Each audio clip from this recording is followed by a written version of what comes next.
Mayoritas orang Islam kan adanya di Indonesia, Iya. gitu kan, yang berbicara mayoritas. Kemudian kalau melihat mengacu kepada negara-negara lain yang mengklaim dirinya sebagai pelaksana syariat Islam di negaranya, itu dalam kenyataannya mah nggak seperti itu. Ada di situ ketidakadilan sama gitu. Banyak ya, bahkan lebih brutal malah di negara Islam lebih parah gitu. Iya. Assalamualaikum warahmatullahi wabarakatuh. Ketemu lagi bersama kita tentunya yang nggak bakal terkenal dan tidak akan dikenal. Kita seperti biasanya ya membahas yang lagi happening atau yang lagi heboh di media sosial ya. Di dunia nyata, di dunia akhirat, bahkan di dunia akhirat kalau ada. Sebenarnya tema hari ini sih sharing-sharing doang ya, sharing-sharing doang ya. Santai gitu. Santai. Iya dong, capek juga lah. Oh ya, ngomongin santai, ini kayaknya agak serius dikit sih. Serius juga. Iya. Pilpres kan bentar lagi nih ya. Pilpres kan bentar lagi. Kayaknya bakal ada sih bintik-bintik khilafah kayaknya sih. Udah mulai bermunculan sih. Aromanya udah kelihatan sih di media sosial udah banyak. Sebenarnya saya mah nggak ngerti sih tentang khilafah. Apa sih khilafah itu sebetulnya? Jadi intinya khilafah itu menjadikan syariat Islam itu sebagai sistem dalam sebuah negara. Wow, syariat Islam. Dengan berkiblat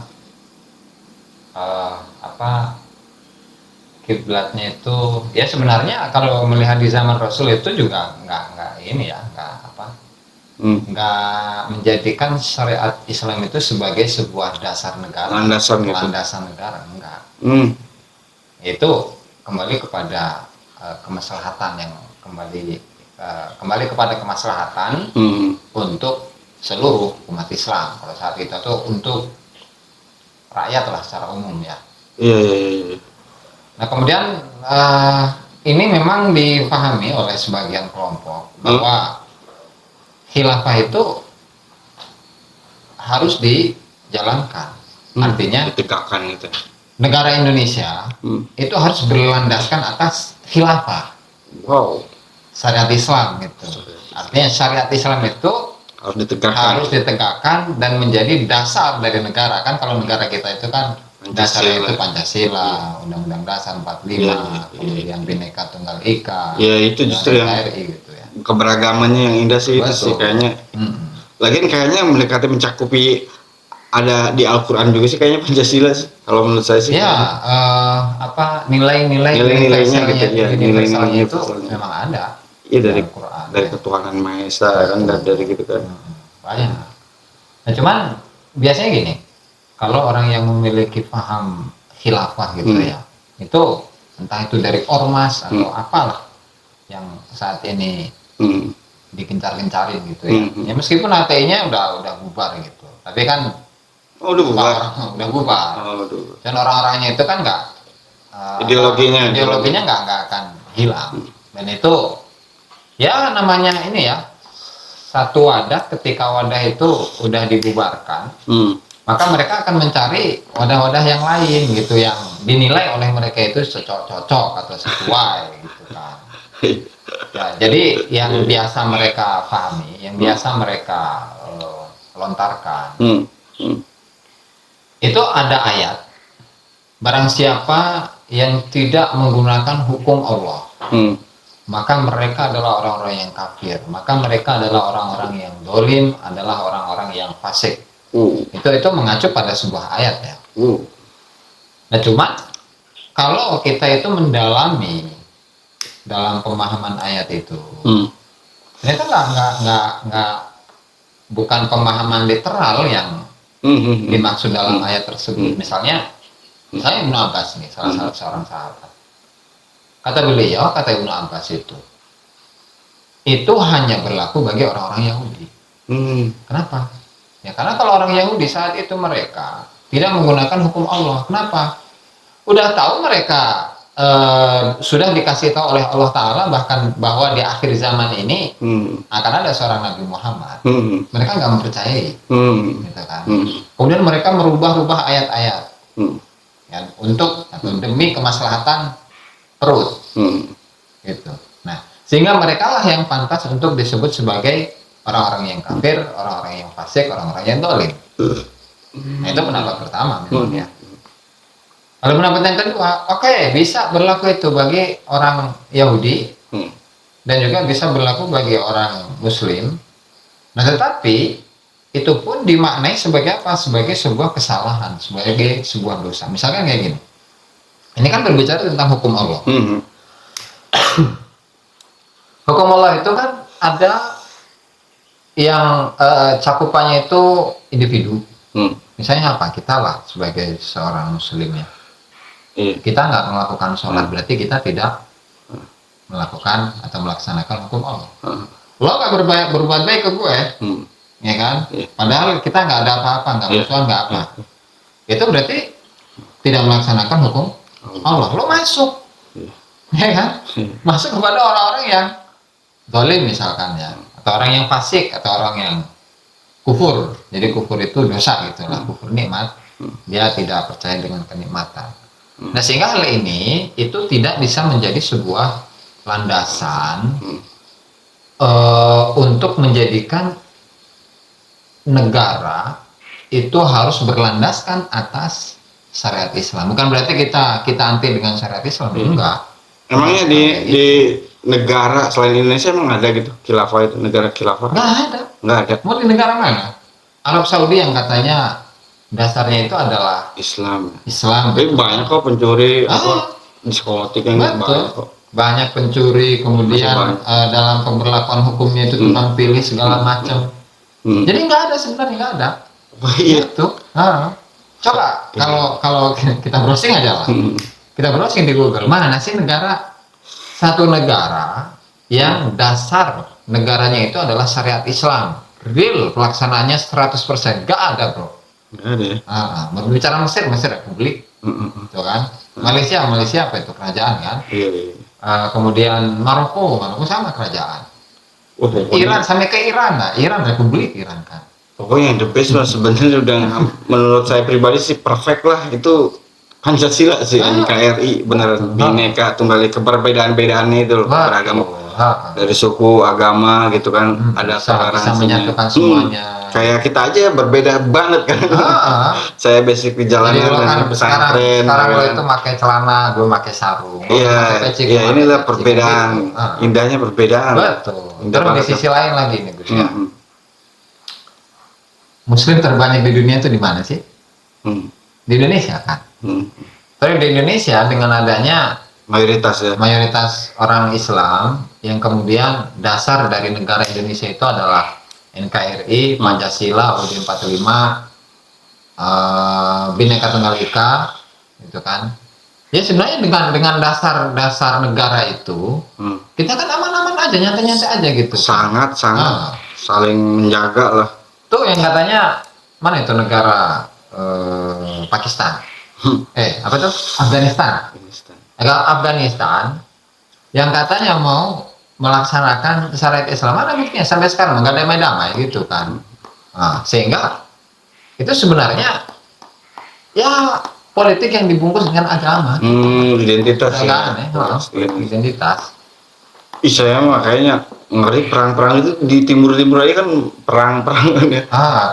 Kalau misalkan di Indonesia tiba-tiba di Indonesia itu perang, kita nggak bakalan bisa. Iya, padahal udah enak tau. Iya, Indonesia itu udah enak kali, udah damai ya, udah tentram gitu ya. Dengan perbedaannya itu udah enak banget lah Pancasila.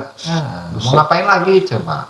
Perang mah nggak bisa ngerokok pagi, nggak bisa belajar, ibadah nggak bisa, ngeri. Ngopi, ngerokok, cangkruan. Iya, udah intinya agama mah untuk ketuhanan masing-masing aja sih itu ya, masing-masing aja. Dan kan memang kalau bicara kemerdekaan Indonesia gitu ya, jadi yang memperjuangkan Indonesia itu kan tidak hanya orang Islam kan, orang Islam ada karena mayoritas. Ada orang Kristen, ada orang Hindu, ada orang Buddha dan seterusnya. Kan ada. Jadi masa kita ini mengklaim Iya. bahwasanya kemerdekaan Indonesia itu hanya atas jasa dari orang-orang Islam. Ya enggak ini juga lah, enggak Egois itu ya. egois namanya. Egois. Ya tidak apa pendapat orang di ini pokoknya anti aja lah pendapat orang itu harus dia aja gitu ya. Itu egois ya termasuknya. Ya klaim-klaim yang seperti itu kan salah juga. Ya soalnya kalau berbicara Pancasila kan ada nilai-nilai universal Islam itu ya. Sangat. Itu udah selesai itu. Sangat. Kemudian kita kan nggak perlu tahu. Misalkan kita orang Islam. Kemudian berbicara tentang sila pertama ketuhanan yang Maha Esa. Untuk agama lain, ya kan, misalkan mereka atau nilai sila yang pertama mereka nggak sesuai gitu misalnya, itu urusan mereka gitu kan, bukan urusan kita. Walhasil ini sudah menjadi dasar utama dalam Pancasila ini. Iya, Pancasila. Boleh saya ngomong Pancasila? Pancasila kan itu universal ya. Iya. Universal ya. Pancasila itu kan universal. Dan saya mengatasnamakan rakyat Indonesia pribadi ya. Kalau menurut saya sih Pancasila satu ketuhanan yang Maha Esa gitu. Ya intinya kita tuh bertuhan gitu ya. Jangan hanya sibuk beragama tapi lupa cara bertuhan gitu ya. Karena urusan Tuhan tuh masing-masing gitu ya. Tuhan satu, cuma kita yang berbeda gitu kan. Kayak sila kedua kan, kemanusiaan yang adil dan beradab. Ya kita harus bersikap adil dan pakai adab atau akhlak gitu ya. Ya ini menurut saya. Attitude. Ya, attitude. 3, persatuan Indonesia. Kita harus bersatu apapun pandangan politiknya, apapun sukunya, ras, etnik, agama, apapun itu, kita harus bersatu demi NKRI Indonesia kan. Ya, itu yang ketiga. Yang keempat, nah ini cocok nih. 4, kerakyatan yang dipimpin oleh hikmat kebijaksanaan dalam permusyawaratan perwakilan. Nah, ini cocok banget yang suka hobinya persekusi. Nah, di sini tuh kita harus memusyawarahkan ya, apapun ada masalahnya, apapun itu harus dimusyawarahin dan harus ada yang wakilin itu, entah orang tua atau siapalah yang di situ yang dihormati. Jadi jangan langsung persekusi atau main hakim sendiri gitu.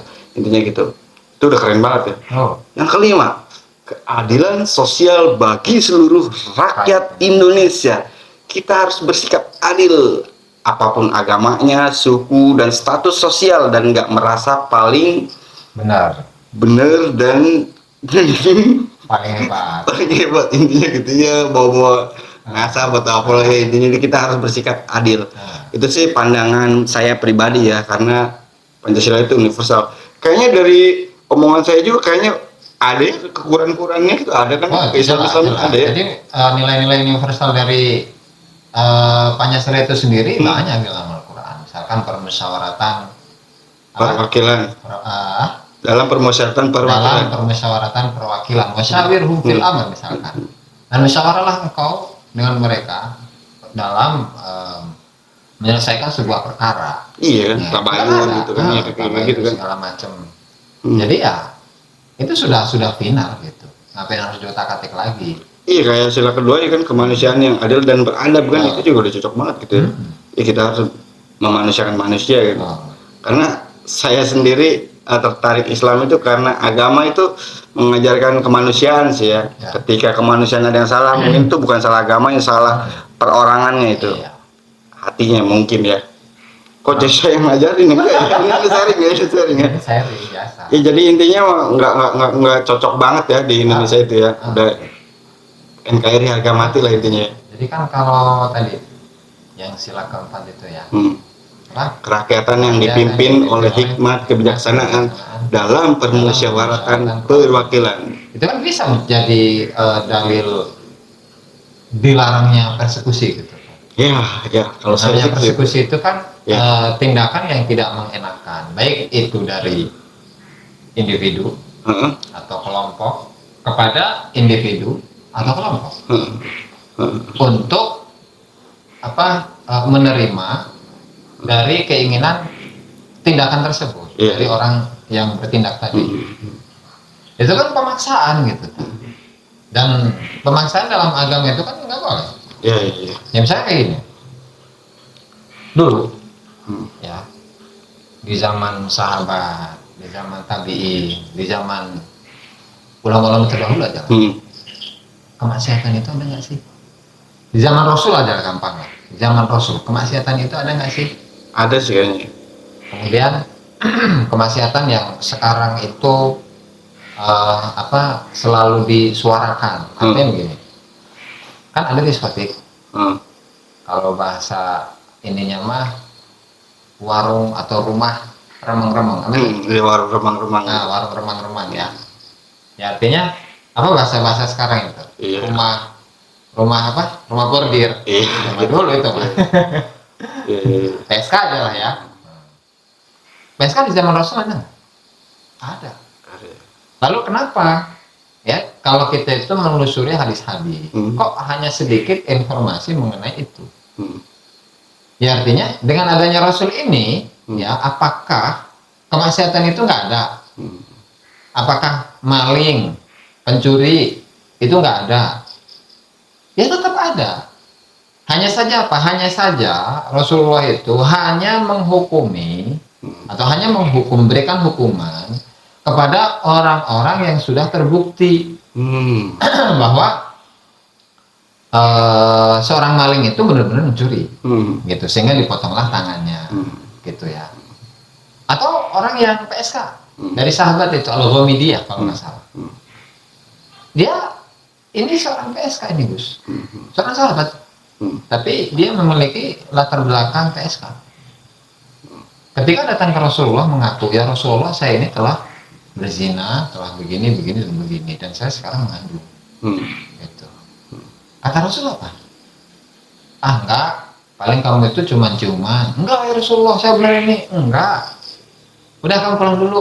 Barangkali dia itu berubah pikiran gitu kan. Sampai datang berulang kali, yang pada akhirnya Rasulullah itu menerima pengakuan dari perempuan tadi PSK ya. Dari kalangan sahabat. Setelah itu, karena Rasulullah melihat dia dalam keadaan hamil, ya, dalam keadaan hamil.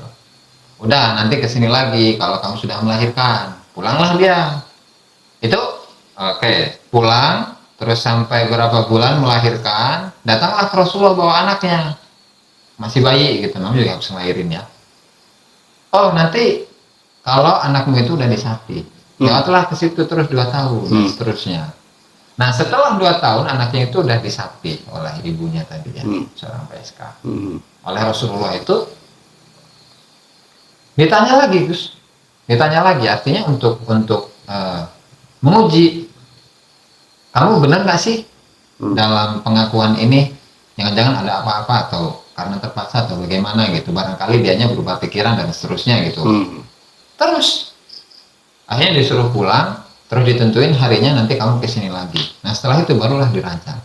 Nah dari proses ini ya ada satu ibrah atau satu pelajaran ya.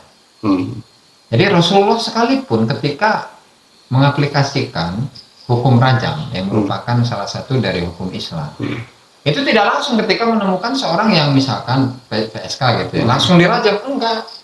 Ada saksi-saksi gitu. Bahkan sebelum situ bahkan Rasulullah itu memberikan kesempatan barangkali dia berubah pikiran, nah sehingga pengakuannya itu nggak jadi diterima oleh Rasulullah gitu, sampai berulang kali kan tadi dari kisah tadi itu ya kan. Jadi nggak sembarangan. Kenapa ya? Karena memang ketika seorang itu sudah mengaku bahwa dirinya sudah melakukan tadi zina, ya kan, maka hukumannya berat, ya kan. Ketika hukumannya berat, apakah dia itu benar-benar siap untuk menerima hukuman ini, ya, dengan hati yang lapang dada? Jangan sampai kita melakukan segala sesuatu dari hukum agama, tapi dasarnya adalah keterpaksaan, gitu kan? Ini yang keterpaksaan. Nah, memang dalam hukum rajam atau zina itu ya, itu memang seseorang itu bisa dituduh berzina, melakukan sebuah kejahatan yaitu berupa zina ya, tapi dia harus mendatangkan saksi. Artinya dalam pelaksanaan hukum rajam itu ada 2 opsi. Yang pertama adalah pengakuan, Yang pertama adalah pengakuan dari pelaku itu sendiri. Nah, kemudian yang kedua itu saksi. Nah, itu di zaman Rasul nggak ada itu. Artinya orang-orang yang memang bersaksi menjadi saksi atas perbuatan zina dari laki-laki dan perempuan yang bukan mahram. Nggak ada itu. Bahkan ketika ada di zaman Sayyidina Umar, itu hampir ada 4 saksi. Jadi ketiga saksinya itu yang memberikan kesaksian bahwa si fulan dan fulanah itu berzina, itu yakin. Kemudian saksi yang keempat ragu. Nah, itu nggak jadi tuh batal. Dan akhirnya 3 orang ini malah yang dihukum lantaran dia itu menuduh zina kepada laki-laki dan perempuan tadi. Itu hukum Islam. Itu hukum Islam. Jadi kalau para sahabat itu ketika mereka melakukan sebuah pelanggaran hukum yang di dalamnya terdapat hukuman fisik, artinya rajam gitu ya, atau had bahasanya itu, hadus zina atau hadus sariqah dan seterusnya, itu mereka melaksanakannya dengan lapang dada. Artinya tidak ada sedikit pun perasaan syariat Islam atau agama Islam gini amat sih, hukumannya kok berat amat dan seterusnya. Sementara ya orang-orang yang ingin melaksanakan atau menjadikan negara Indonesia ini berlandaskan atas syariat Islam, apakah mereka seperti itu? Belum tentu, bos. Artinya syaratnya sangat berat. Ya kalau memang kita itu pengen menjadikan khilafah itu menjadi dasar dari negara Indonesia, atau orang-orangnya harus memiliki kualitas keimanan seperti sahabat, tuh silahkan gitu. Ayo untuk sayang yang itu. Udah saya berat NKRI gitu. Udah Pancasila. Ya, artinya itu ya mimpi. Karena memang tadi berbicara orang Islam, mayoritas orang Islam kan adanya di Indonesia. Iya. Gitu kan, yang berbicara mayoritas. Kemudian kalau melihat mengacu kepada negara-negara lain yang mengklaim dirinya sebagai pelaksana syariat Islam di negaranya, atau dalam kenyataannya mah nggak seperti ada di situ ketidakadilan sama kan? Banyak ya, bahkan lebih brutal malah di negara Islam itu sendiri lebih parah gitu. Iya sih. Dan ternyata hal ini sering dipoles, bahkan diiklankan gitu oleh oknum politikus gitu kan ya, dan juga politik sih ya hasil intinya itu mereka ya hanya membungkus politik dengan agama. Jadi kalau ingin kita itu memiliki sebuah pemikiran, memiliki sebuah produk pemikiran, baik yang berkaitan tentang kenegaraan atau keagamaan, udah bungkus saja pakai agama, itu pasti laku. Iya, betul. Iya, kadang saya juga kurang suka juga sih yang selalu di luar masjid gitu ya. Iya, suka mau kepar kapir itu sih kurang suka sih. Terus masjid dijadi tempat kayak buat menghujat gitu, yang gitu-gitu, teriak-teriak, yang bukan ngajak ke Allah lah istilahnya, malah orasi gitu. Saya sih kurang suka sih. Bahkan sampai misalkan ya ini oknum gitu, berbicara oknum oknum ya, namanya manusia itu kan pasti ada yang suka kepada dirinya, ada yang tidak suka kepada dirinya. Kemudian dia itu ketika dibenci atau tidak disukai oleh orang lain, dia mendoakan jelek. Ya Allah, hancurkanlah mereka dengan sehancur-hancurnya. Sementara kalau Nabi itu, ya Rasulullah itu, yang saya tahu itu ya dari hasil bacaan saya, itu tidak pernah mendoakan jelek kepada kelompok tertentu atau golongan tertentu. Memang pernah Rasulullah itu berdoa dan melaknat beberapa kaum Arab yang memang mereka itu jahat terhadap orang-orang Islam ya, para sahabat Nabi, dibunuh itu kurang lebih 80 orang atau 70 orang. Sampai didoain jelek itu, Gus, dilaknat oleh Rasul ya. Tapi ternyata dihapuskan. dihapuskan oleh Allah Subhanahu wa taala sehingga turunlah ayat wa inna ma arsalna wa ma arsalnaka illa rahmatan lil alamin. Itu ya ayat. Si salah ke dikoreksi. Dan kami tidak, kata Allah Ta'ala dalam Al-Quran, dan kami tidak mengutusmu kecuali sebagai rahmat, sebagai kasih sayang untuk semua alam semesta. Wow, semua ya. Gitu. Sehingga setelah itu nggak ada kata-kata kotor, artinya berdoa jelek lah. Ini berbicara doa jelek kepada orang lain, gitu kan? Nggak ada. Toh fungsinya apa sih? Iya. Kita mendoakan jelek kepada orang lain. Iya. Iya. Itu hatinya kali penyakit gitu kayak. Ya Allah wala.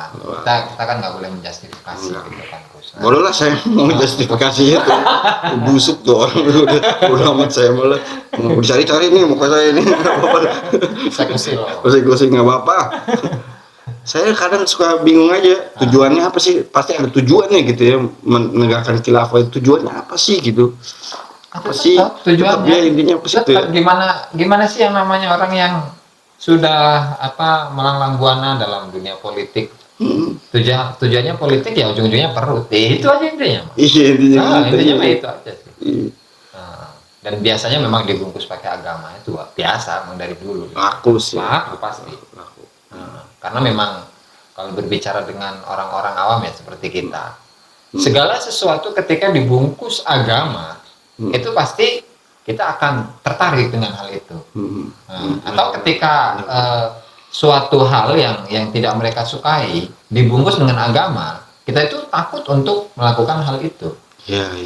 Itu. Jadi ada dua hal gitu kan, ada yang menarik diri kita kepada sesuatu yang dibungkus dengan agama. Ada sesuatu hal yang kita itu tidak akan melakukan itu ketika dibungkus dengan agama juga. Oh iya. Gitu. Sensitif ya sebenarnya agama sensitif. Benar. Nah sehingga ketika kita sebagai umat Islam dan kita ini tidak berpengalaman, tidak memiliki pengetahuan atau pengetahuan kita minim lah, ya gampang untuk ditipu. Iya, setuju. Bahkan menurut saya sih banyak banget yang ketipu sih yang padahal gerombol preman itu kalau menurut saya iya. Lu daripada lu malas-malas ibadah udah ikut kita aja gitu. Jihad lawan agama masuk surga katanya. Akhirnya ikut kali ya, mungkin gitu ya. Orang-orang yang mager kali. Betul. Kan itu sekali lagi kan dibungkus pakai agama gitu kan. Tujuannya apa gitu, dibungkus pakai agama. Pakai apa tadi, jihad gitu. Sementara jihad itu apa sih kan gitu. Wah, berarti saya mikir gini, kasihan banget ya berarti guru-guru ngaji kita yang di kampung ngajarin alak gitu ya. Tiba-tiba ada seorang pendakwah gitu langsung kegiur gitu ya ke bawah. Langsung efek kemana-mana itu. Iya, kemana-mana. Udah dia menanamkan kebencian ya ke orang lain. Mending yang yang didoktrin oleh dia itu cuma 1-2 orang. Ini mah banyak. Gitu kan. Sehingga hal yang seperti itu berpotensi untuk membuat kondisi negara ini kisruh. Ya kan? Gimana kalau antara rakyat dengan umara, antara rakyat dengan pemerintah diadu domba? Waktu jadi perang saudara kan? Ngeri. Dan ngomongnya ya itu lagi gitu. Mungkin tersenyum kali ya mereka. Wah, senang. Yes, katanya akhirnya misi saya. Nggak enak pokoknya. Perang itu amit-amit ya. Amit ya, nggak bisa ngopi gini. Nggak bisa ibadah. Udah kita mengaku aja orang cemen. Udah nggak mau perang kita mah, nggak mau jahat-jahatan. Udah enak sebelum-sebelumnya udah NKRI, Bhinneka Tunggal Ika udah enak gitu ya. Ibadah-ibadah yang lain, agama yang lain, ibadah selain nggak ganggu kan. Kita nggak ngalami masa penjajah gitu. Kalau masa penjajah, alhamdulillah, masya Allah. Yang ngaji aja dimata-matain, kemudian curigain, perjuangan dulu ya, segala macem. Masya Allah, perjuangan gitu. Dulu. Itu kalau masa Belanda gitu ya. Sekarang kan udah enak. Tinggal dapat ininya doang. Sebetulnya Indonesia itu udah enak banget, udah santai gitu, udah santai. Tiba-tiba dia ada. Dan kan kalau memang berbicara mengenai manusia itu kan ada kekurangan dan ada kelebihan. Kalau kelebihannya, ya alhamdulillah kita syukuri, kita ucapkan terima kasih. Iya. Nah, kalau berbicara kekurangan, siapa sih manusia yang nggak ada Iya. kekurangannya? Segala puji hanya milik Allah. Udah, makanya udah santai aja gitu. Nggak usah gaya-gayaan pakai khilafah segala macam. Iya. Pokoknya Pancasila udah top. Nah, udah harga mati, udah harga mati lagi. Udah nggak cocok lah khilafah. Kayaknya prediksi saya sih 3 tahun ini kayaknya udah pada pulang ke sana sih kayaknya.